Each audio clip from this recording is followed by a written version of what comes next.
Okay, so I'm covering stouts. Quick note, in 1677 Egerton manuscripts, basically a long time ago, when it was created, it was just called stout because it was very strong beer. Later on, porter came around to describe brown beer or brown ales, that they were pretty potent, but they weren't stouts. So the separation is right there. Brown beer up to a certain point will always equal a porter. Stout is its own thing. And the one thing real quick is there's several varieties. Of course, there's always Imperial, which is a super strong, a lot of ingredients. There's another like Boston style, the main ones, the very core, it's always gonna be what it's made out of. Regular stouts are usually made out of barley. This is known as malt. Milk stouts, now the dairy company basically have derived so many different things from it, evaporated milk, condensed milk, all that stuff. They can actually derive plastic from it. It's very interesting. They have milk proteins, so basically I guess like a powder, and they reconstitute and they can utilize it to toast it and get the richness out, from the dark color, and then turn into beer. And then the last one would be oatmeal stout. So the reason I'm covering all that is to cover Convict Hill, made by Independence, which already makes wonderful beers. But normally I've had it in a bottle, and it's not too bad in the bottle. Oatmeal is a little lighter body, a little lighter in flavor, but it's definitely still rich. It's still thick. It still has all the things and qualities of stout. Just this would be more of your everyday kind of stout, whereas traditional stout is very heavy, and it's more of a winter, fall, and like early spring, maybe mostly winter, and when it's cold outside. Usually it actually had to do with how the grains held.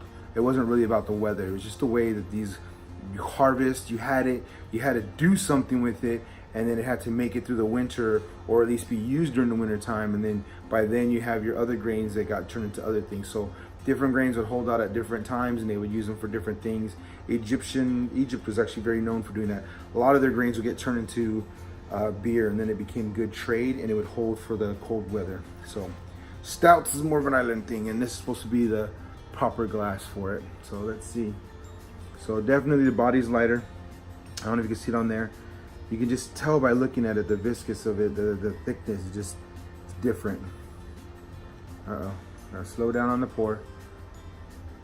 So you can tell by the bubbles, you don't have as many down here. Usually when it's very thick, you'll see them slowly working.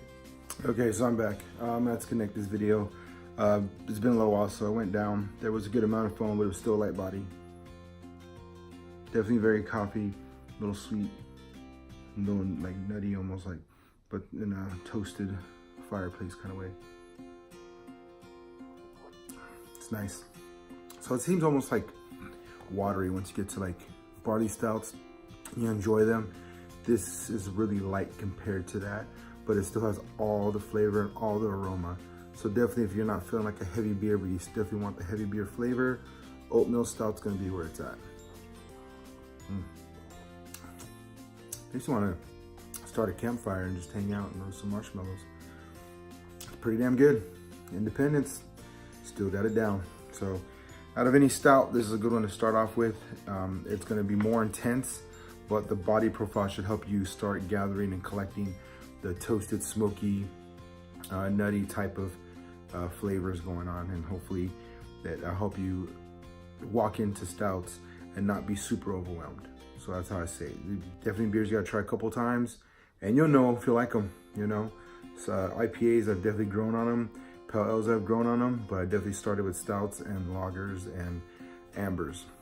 That was just the beginning for me. So hopefully this is something for you to venture out and just try something different. It's definitely still good to try while it's still kind of not super warm.